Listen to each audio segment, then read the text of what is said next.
Bonjour à tous, bonjour à tout le monde, bonjour à tous nos auditeurs, téléspectateurs et internautes.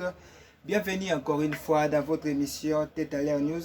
une émission où nous parlons vrai, où nous analysons avec lucidité et où nous mettons en avant la vision du chef de l'État, Félix Tshisekedi Tshilombo Tobengi, artisan du redressement national. Aujourd'hui, nous avons plusieurs sujets brûlants à la ligne, notamment, Tokolobel encore une fois, problème et la gestion des déchets à Kinshasa. Otokobek Bouaka encore une fois mbela et pas mokonzi la Kinshasa ayo kabiso pe amona a examiner projet na biso pour la gestion et aussi ça ba déchets la ville et tokolobela concernant insécurité et les cas qui na masina selon jeune fille wana ba bomaki et pe tokolobela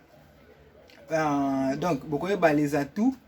pour na makambo ya émir ya Qatar ou ya kilobi donc ni vraiment oyo ba silisi et comment les choses s'est passées. Et Babylone le besoin de concernant air à salaki tout consort des critiques par-ci par-là. Donc vous savez vraiment les atouts ni prince et à Qatar à qui kosala awa et combien de air à salaki pour air y a de comment créer problème. Donc on va la zaka monter mabe donc comme il débat comme il y a air à salaki na Rwanda na à salaki awa et comme il débat. Donc c'est quelque chose vraiment ya ko télémela. Alors toko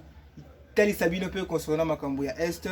Oyo ezako lumba solo kuna ba nomination sur ba nomination le chef de l'état a procédé qui na ba nomination na ba secteur na ba localité na ba territoire ba nomination ya ki wana ba généraux ya sika ba zuizi ba commande ande bokoye ba généraux ni na zui et généraux ni ba longoli. Restez jusqu'à la fin na chaîne Bino Tête à l'air News a beaucoup soin nyonso oyo ezako concerné surtout na makambo zo le ces derniers temps pour na mboka na biso. Alors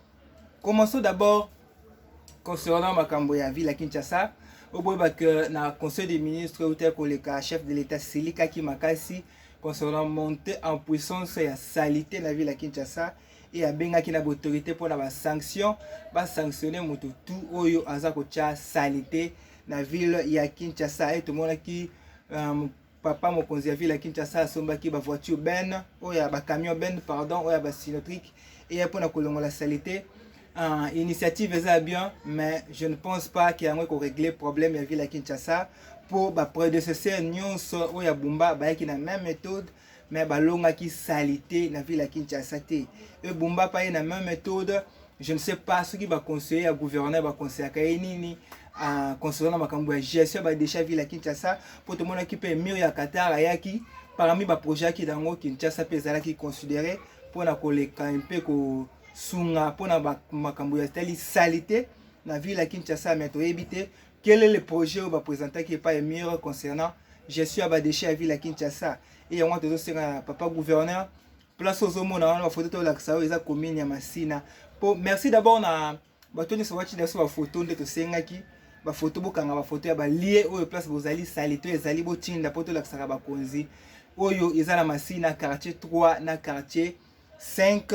la degré à salité zawana donc salité wana ezali autour ya chemin de fer oyo et comment qui fortement dégradé et mai moko boye lac moko boye stagnante et zawana donc mai wana bozomona eza mélangé na ba immondice oyo formé vraiment na axe ferroviaire wana oyo eza ko rendre passage vraiment quasi impossible population azokoka koleka te alors que cette fois autrefois ezalaki vital pour le transport local mais aujourd'hui comme abandonné en absence de entretien et bloqué circulation et train même train isolé les sous-soutés ils a isolé davantage ils a peut isoler davantage ces quartiers parce que l'activité belé ils a paralysé alors que le projet Nabiso monsieur le gouverneur toye eza ke babiloko oyo ekozala lisusu te bozomona na ba image na projet Nabiso ya gestion ya vie ya ba déchets na ville ya Kinshasa babiloko to ekozala lisusu te exister lisusu te pour biso projet c'est que chaque avenue chaque quartier chaque commune ezala bien équipé pour na ba déchets oyo ezala lisusu te projet Nabiso Kinshasa kozonga quel label dans une année et projet wana ekosala ke Kinshasa yemoko a gagné mbongo ebele abandaka ko dépendre pas toujours na gouvernement central mais a dépendaka yemoko na mbongo na yemoko azako kotisa encore kino futa ke impôt biso toza na mania nini to ko futisa kino impôt derrière ba projet ya gestion ba déchets ville à Kinshasa to sengi na ba konzi bomo na dossier bo examiner yango pour dossier ça tellement riche ko sala ke Kinshasa ezongela image nango ya kala o to bengi kin label tozala posa ba image botinda so ba image ba place to bozali salito ezali botinda poto la kisaka ba konzi ba mona comment ba conseiller na bango bazo conseiller bango mabe concernant makambo ya gestion de chef la Kinshasa parce que ba conseiller ya gouverneur bayaka na bumbute bayaka na selemba ote bayaka na masina te place ba photo ezali bayaka na ba première limité te bango basuka kaka na ba Gombe Lingwala ngaliema na ba ntele côté bagenda kolia ba maboki alors ba vie oyo population to vivre awa bango bazomona yango te yango na nous tant que petit peuple to sala ki projet la biso yo pona gestion ya ba déchets à ville à Kinshasa et to yebi ke ko koma na mato ya ba konzi muto to sala numéro ya collaborateur ya gouverneur to ya collaborateur ya chef de l'état tindela iba la kisaba konzi ba mekana ko contacter biso na numéro ça na c'est pona ba mona belema ba mona nini za proposer pour la gestion des déchets que dans une année, Kinshasa a un label et que Kinshasa ait gagné un bon belé derrière ces projets. Tout ça pour ça, il faut que nous botinda pour na tozo qui Kinshasa qui est label. Alors, tout comprendre la visite à Emir à Qatar na Kinshasa. Pour visiter Emir à Qatar na Kinshasa et créer tellement de problèmes commis à la qui autant de jours na Rwanda, et pas bis Saliba Air, on ne sait pas qui est congolais. Alors, tout ça la nous les atouts pour comprendre na nous visite ya Emir ya Qatar so les alaki nini pe nini atiki na mboka na biso o to ko eza belema tout so ki lobby na chaîne ya Tête à l'air news so ki belema pour na koya ko faire bino ba détails concernant arrivée ya Emir ya Qatar et nini atiki ba corps ni les a signé et nini kolanda après au boye ba que Emir du Qatar kombo na ezali Sheikh Tamim Ben Hamad Al Thani a komaki vendredi le 21 novembre pour sa première visite officielle à RDC depuis RDC et comment RDC azalaki accueilli dans l'aéroport Yanjili par le président Félix Tshisekedi au moment la bayoma Johan ezaki arrivé na la cité de l'Union africaine et ba discussion clé ezaki basé pour tozoyoka comme si ayaki pour uzaba minerai ayaki pour uzaba or alors qu'il y a des choses ezaki sérieuses discussion clé ezalaki 1 sur la coopération économique et investissement. 2. Sécurité régionale. 3. Processus Yaldoa. 4. Médiation dans les conflits à l'Est. 5. Accord cadre RDC AFC M23 qui signé le 15 novembre à Doha. Et 6 accords ont été signés. Premièrement, premier accord qui a port partenaire ONATRA Moani Qatar. Donc, Moani Qatar est le la ONATRA na bango. Moani Qatar est le la ONATRA na bango ba signé ba accord na ONATRA na biso. Pour la doter biso na ba train commerciaux et ya ko sala ba commerce na ba train mosusu memaka batu surtout pourquoi pas na projet au gouvernement de la ville ça lango il y a train à Kinshasa pour na ko ba métro kin pardon pour na ko meka ko longola problème il y a manque de transport. Alors deuxième ba accord ezaki signé ezaki pour la justice coopération juridique RDC Qatar et trois ezaki visa exemption pour passeport diplomatique et spéciaux. Et 4 ezalaki pour la humanitaire appui il y a Qatar pour le projet d'urgence au sud Kivu. C'est par là que on est toujours lobake bolanda bilobela nanga te wa lobaki que aéroport ko fongoma te que ce chef de l'état asa mobali ya ko fongola aéroport na Goma. O eta sous message pour ko annoncer bino que aéroport ko fongoma parce que nanga azobangisa mutu te nanga azopesa ba ordre nulle part azosala juste ba biloba lobanaye etant que mutu ya déjà ko kufa mo déjà za ko kufa. Aide humanitaire boba que Qatar passe après ya ko pesa na ba habitants ya Goma na Sud Kivu aide humanitaire ko sala que ba désactiver ba système aérienne o ezala ka na aéroport ya Goma na ville ya Sake o ko permettre biso ba soko ekota na ba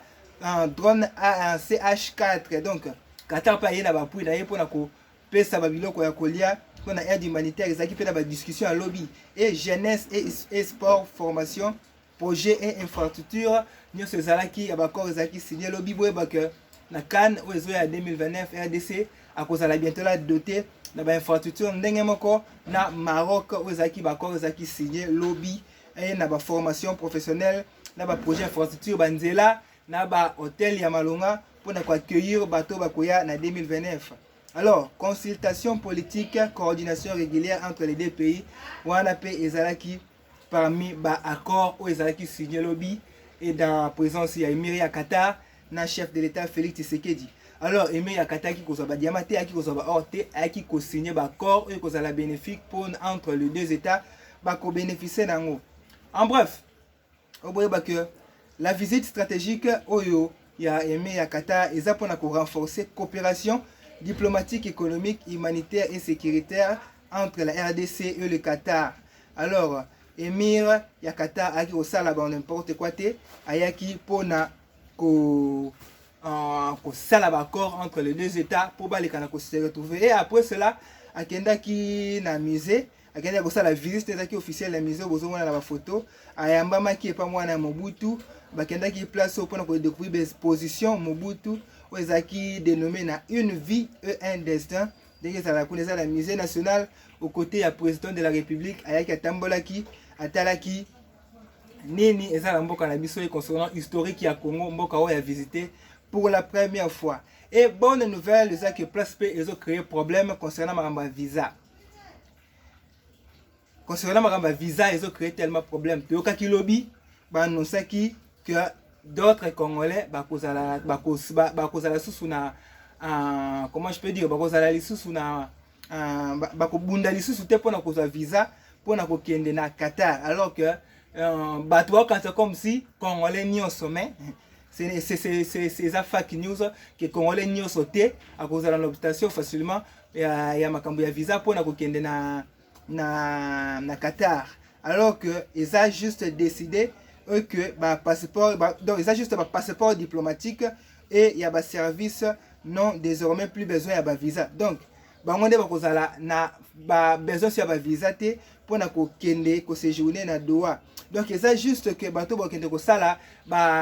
comment je peux dire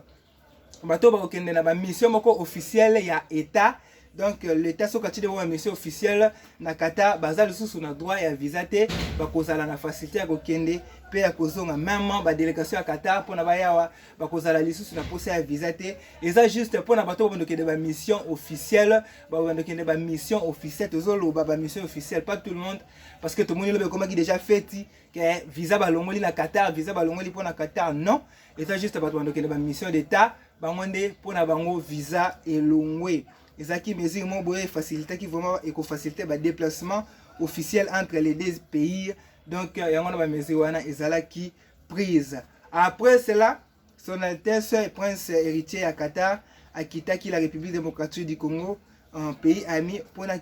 République Afrique du Sud afin de participer au sommet à G20 où salama en 2025 où se tenir à Johannesburg. Il a été salué au départ par son excellence Félix Tshisekedi, na départ na chef de l'État à Pesaki Mbote. Alors que le sommet à G20 Donald Trump a le bien koyate to éviter sur koleka comment via la guerre bazalaka na en Afrique du Sud. Alors le problème se pose encore concernant la Air Assali na Kinshasa, na Air Assali na Rwanda. Bandeko na biso moko ya opposant, bandeko na biso to bandeko na biso congolais ba opposant. Il se moque du chef de l'État ya kolobaka Émir ya Qatar a considéré mingi Rwanda que RDC pour alalaki na Rwanda a wasali moins de 5 heures du temps. Je ne sais pas, ceux qui ont des na cahier de charges, il y a Émir ya Qatar, il y a koya ko sala ba heure na ba mboka ou comment je ne sais pas. Boye ba que ils ont considéré biso peuple congolais to sepeli ils ont accord ils ont signé ils ont mbongo la République gagné 1 heure 2 heures à quoi qui koya ko sala 1 heure 2 heures 3 heures même attend un mois ceux qui memela ki biso loko te ceux qui memela biso message moko porteur espoir te ceux qui memela ki biso mbongo wana te ceux qui te signé ki ba accord te ba era pasaki wa elingeza na mo stérile. Alors que ça fait mal que ba grand politicien mboka na biso baza ko se moquer na chef de l'État concernant ba air qui alali na Rwanda ko lala na Rwanda de c'est quoi. Botela air Émir ya Qatar akomaki na Rwanda. Akomaki na Mbutu. Bon na Mbutu te me ba soir après-midi. Viva visite zaki na ngona ba accord ba kende ko signer nde Kagame memaki place ba ngombe ba kende ko kabele ba ngombe we komaki be problème. Alors que ça c'est la tradition na bango ba yambaka ba pa ya bongo. Muto ye une fois pour la première fois na mboka na bango ba yambaka ye na ngombe étant que ba délégation moko d'état neti ba homme d'état je peux dire ba yamba bona ba ngombe me komaki problème. Viva to bazwaki. Encore peu que na RDC alinga ayaki visite moko officielle où il fallait ba réserver ba kei moko bozali chaleureux ba tubaya ba yambaye pesa la visite moko officielle OK mokili mbeko mona il a fallu alala na Rwanda pour ya kokoma wa na na place na ngonga o lumière ezali soka ki na butu arrivé na linga la remarquable était et alinga za la accueilli bien té alinga za la accueilli bien té et Dieu merci les gens ont fait mbule beta ki soka ki da sambola wana na ba inondation ça na Kinshasa bolingi Kinshasa finga ma comment alors ce n'est pas quelque chose de bien botika ko se moquer na chef de l'état et programme na yezala ki bongo o eza important eza 21 milliards autozui Rwanda zui 1.3 milliards biso 21 milliards ce qu'on a mutala likuna na sali so PDG à distance le boloba biso 21 milliards na ba zui 1.3 milliards na leki c'est pas nous non botika politique motema mabe eza malamu te o eza ko intéresser biso eza nini ko sala na Congo pe nini atiki na ba corps o eza signé alors o pesa bonne nouvelle eza que assassinat le cas qui na masina photo bomo na jeune fille autotier eza assassinat mo le cas na masina oyo a plein souciat ba soda o wana bomo na blanc eza souciat ya ba soda balala na butu bazaki soki pe mibale ba criminel baya ba kota na ndako eza 0 mètre na souciat baya ba iba mbongo ba violer na jeune fille bomo na ba écran famille wana to ebite so baza ekolo nini ba tikala ba sala ba incantation na bango et par surprise lelo samedi ba criminel wana ba yeko se rendre bango moko na la police ba yeko se rendre bango moko na la police on ne sait pas jusque là imagine ni famille ba utilisaki pona malgré ba crime bato basali ba bomi cette jeune dame et ba violer et puis ba memi mbongo mais ba ye bango moko oya komitika na la police et ezaki artu moko boye oye lesquels qui tellement battu na masina mais toujours c'est un renfort na la police to sengi ministre de justice na ministre intérieur botala ba souciat na biso bola ministre intérieur on lance qui opération ya ba souciat o tchaki yango sous forme ya ba conteneur ou ça bien climatisé on ne sait pas tu vois puis makamwane komi parce que tout le monde a dans certaines communes de habilo connaît doté jusque là tout c'est la même na ba commune ya Bumbuto monité et ceux qui ka commune ya Ngirengiri commune ya Selemba ezate Makala ezate d'autres communes où insécurité zali babilo kwa ezate alors ba société banga ya modèle oyo na 21e siècle quelqu'un na RDC ezate tellement soni il faut quoi arranger ministre intérieur to sengi na yo continuer l'opération na yo oyo ya ba nini oyo ya ba société oyo ya conteneur oyo ezotala tellement bien ezako pesa pe image ya bien ya la police na biso alors l'enquête ezako se poursuivre afin ko élucider ba circonstances nyonso ya crime et ba motivation o nini etindi bato basa la réédition spontanée faut que ba motivation nini etindi bango basa la réédition spontanée o ba komi tika to ebite so eza kisi eza kindoki ou bien soit moto yo ba banda ko collaborer na ye peut-être à boaki bango ou comment on ne sait pas toujours c'est le rapport il y a la police ou azo continuer ko sala et pour na to baba pourquoi motivation nini bazui pona koya ko sala réédition spontanée to sengi molimo mwana mwasi pe mana kimia et par là to yebi ke ba konzi bokozwa vraiment ba mesure ya makasi pona ko sisa insécurité alors bonne nouvelle pesa que fait un contrat ya Arsenal na Rwanda après Bayern Munich au Paris Saint-Germain jusqu'à là persisté et club mususu wana na bosani mo petit club moko wana on peut bakataki contrat sur le tour ya Arsenal ya kokata contrat na Rwanda. C'est une bonne nouvelle. Mais poisson rwandaise balalité pour na ko démentir cette information. Pour na bango balobi que eza juste fin ya parcours. Donc selon des contrats ba signé qui contrat et sili yango na Arsenal a se retiré or c'est faux et archi faux. Na sema kambuto découvrir eza ba supporter Arsenal ba kenda ko sala pressing na ba dirigeant na bango concernant makambo le kana est que ba lingi pe club na bango eliambonga makila te Arsenal a sali tala bane azoka Premier League te parce que bazolia mbongo ya makila ozo sala ke bazo Premier League te saison passée Arsenal a convaincu prêt ya ko gagner Premier League mais ba makila ba boma na est ba mama o ba boma na ba jeune ba boma ba ya ba telemela Arsenal azo Premier League te sur le plan spirituel Arsenal a moni makambo ke et makila ba to est ezo boma ezo freiner biso yango baza premier na Première Ligue wa soki pe deuxième ba mo déjà musika tika to résilier contrat pour to gagner championnat alors ba moneli musika ba ko résilier contrat malgré Rwanda za ko démentir yango eza une bonne information eza que Rwanda na Arsenal contrat ya makamba visite au Rwanda pays de rebelles eza lisusu te et tika li démarche pour na Paris Saint-Germain yepe atika cop wana pour eza tellement malamu te. Alors situation sécuritaire ya est ya mboka na biso oyo eza ko information eza tellement malamu et nomination esalamaki tellement trop. Chef de l'État a procédé avec la nomination et il y avait d'autres généraux qui délogés traître à Rwanda Tebisakibino Bokoyeba qui est nommé et n'a continué na musala na ye. Alors, il y a information que l'état-major général il y a FARDC va dénoncer qui paie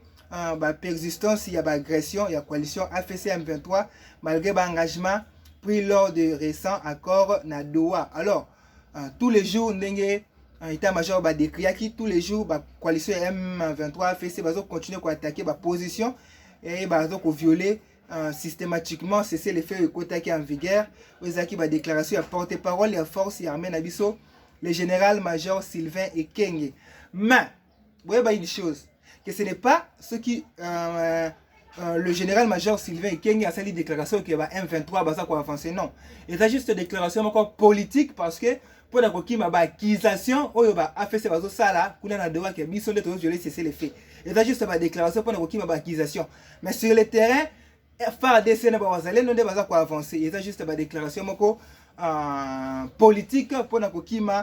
accusation ya AFC kuna na Doha et exacte que en opposition comme arme fait na bino pour la kolakisa que armée za faible baza ko dénoncer baza ko encaisser trop. C'est pour ça comme ko ba bongo non il y a juste une parole politique et ça ba système politique armé et utilisera pour na kokima ba accusation. Une bonne nouvelle est que le général-major Niembo Abdallah a occupé tête il y a 3e zone de défense après arrestation il y a général Pacifique Massunzu. Au bout que il y a un important changement où il Salemaki où il a opéré dans le sommet armée congolaise. Le général-major Niembo au moment de la photo, le général Abdallah a remplacé qui désormais le lieutenant général Pacifique Massunzu na tête il y a 3e zone de défense quelques semaines après interpellation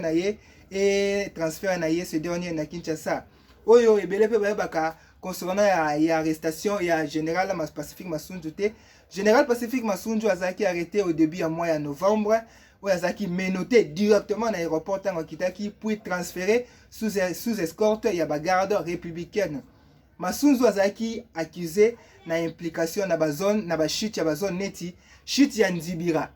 Pacifique Massunzu azaki accusé na chute ya Nzibira et na ba acte moko ya présumé ya ba trahison concernant l'opération Salamaka na Est et une possibilité de collaboration avec des mouvements insurrectionnels au Yaba M23. Général Pacifique Massunzu azalaki accusé na babilo kwana. Alors à ce jour, aucune communication officielle n'a encore été publiée concernant son arrestation et son audition devant la justice Nabiso. Et il y a moins de c'est juste un rapport pour nous connaître ceux qui accusation qui porté contre eux et ça qui est vrai. Alors à tous ces labino portrait, il y a nouveau général-major Niembo Abdallah. Oui, parce que Kazanani a salanini parce que ebele bazo le baké aza compétenté a outil juste nulle part mais biso na tête à la news c'est la bino portrait naie tout c'est la bino historique naie boyeba qui est le général-major Niembo Abdallah. Le général-major Niembo Abdallah, c'est un officier reconnu pour sa rigueur et son expérience opérationnelle. Aza ancien commandant, il y a 31e région militaire ya Chopo. En avril 2022, a dirigé certains opérationnels na Ituri. A coordonné une opération conjointe à FARDC IPDF contre ADF. Et il a également assumé des postes clés, notamment il y a 11e région militaire où a travaillé na MONUSCO sur la planification de l'opération en 2012. Et la 3e région, la 3e zone de défense où il a dirigé na province où il a dirigé et ça la 3e région a dirigé province Nord Kivu, Sud Kivu, Maniema, Chopo, Ituri, Bazuele, Otuele où il y a sous commandement il y a nouveau général a remplacé le général Pacifique Massunzu. Et ça va zone stratégique au cœur il y a des enjeux sécuritaires nationaux où il y a pour diriger Mboka na biso. La patrie ou la mort tokolonga kaka. Avec ce changement, le peuple a zozela récemment il y a discipline et une riposte plus ferme contre les groupes armés à M23 et une sécurisation totale dans l'Est et Mboka na biso. Alors, Bonne nouvelle, ils appellent que concernant Mamba Wazalendo, où il peut créer problème sur la toile concernant Mamba Wazalendo. Dernièrement, Mamba Wazalendo a doté qui a tenu moko neuve, où ils appellent qu'on renforcer, renforcer l'armement na bango pour bango basa ba réserviste, il y a ba FARDC, où to bengi ba kombo Mamba Wazalendo. Ils ont un grand pas vers la défense nabiso et la sécurité na SFP nabiso ils ont envahi na ba ndokio ya ba Rwandais. Alors rien ne sera plus comme avant. Le pays est dirigé par un Congolais de père et de mère et la guerre sera longue et populaire. Elle retournera là où elle a été venue, dit Mouzé Kabila.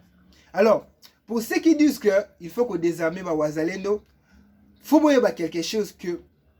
sans les Wazalendo, le territoire n'a pas belé lingé qui n'est pas mamuna. Ba frère de ça va ko bunda mais ba ça qui peut appuyer na ba Wazalendo. Sans les Wazalendo, ba territoire n'a pas lingé qui n'est et pas ba M23 ibélé. Alors,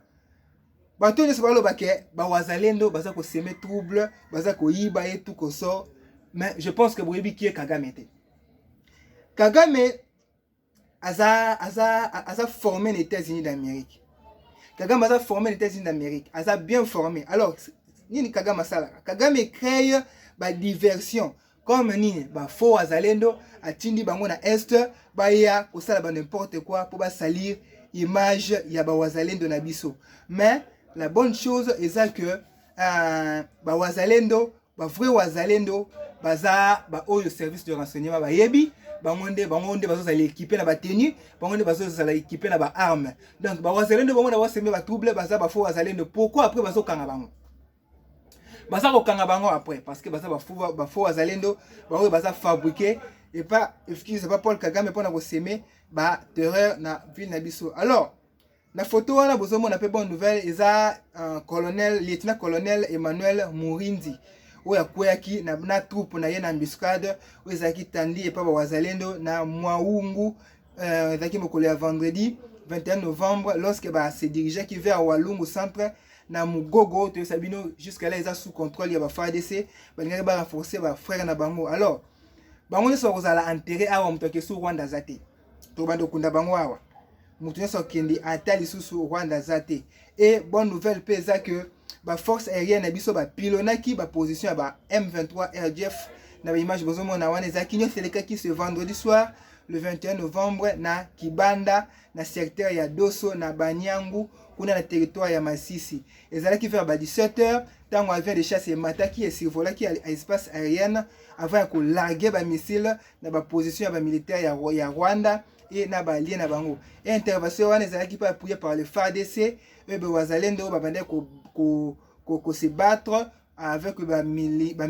militaire ya Rwanda depuis le matin. Et ba bombardement wana et facilité qui ba Wazalendo ou bazaki appuyé par les FARDC ba repousser encore une fois le militaire rwandais et na balien na bango ba mande ko ya ko attaquer ba position ya ba Wazalendo na Kibanda. Et comme ba Rwanda na ba ndeko na ye ba lingi ko respecter cesser les faits, le FARDC doivent activer encore une fois pour toute la force aérienne pour amone to moni eza ko neutraliser bango facilement na ba force terrestre pour na ko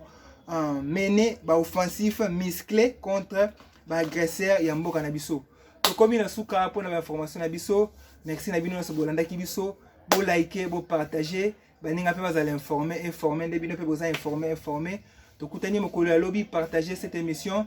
Bo partager cette émission ba konziba mo na projet la to za ngo pona ko lutter contre ba déchets ya ville à Kinshasa et to za wana pona ba remarque na ba conseil na bino et surtout bobo sanaté notre slogan Fati partira quand il voudra. Akokende mokolo mutema ne ko linga po mboko za na posa na makasi. Tokutani mokolo ya lobby, passez une bonne week-end à Christ. Merci na bino bolanda ki biso. Merci.